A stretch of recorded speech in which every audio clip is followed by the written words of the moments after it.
çay koban başlanadı mınınan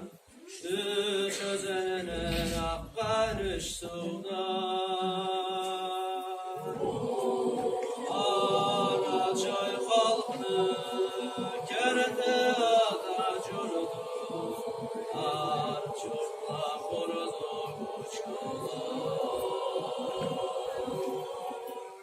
ulaq suçuqların, cayğı jolçuqların, hara tirenge baradır. Atala işlegen köp zatığında, gözden gönül çaturadır. Hara çayatını, sen bizini halkını köp saxlağansa cavladan ulu Allah'ını dini gölgürçüp çıkarmadar olmay tavladan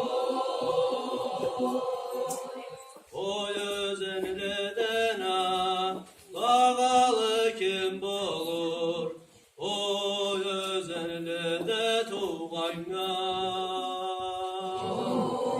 boynuna alıp kovan suçuklar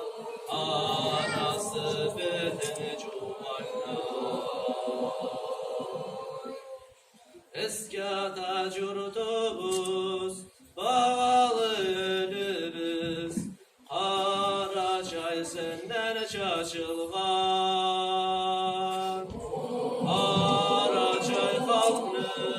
kerdi ata curdu Har curdu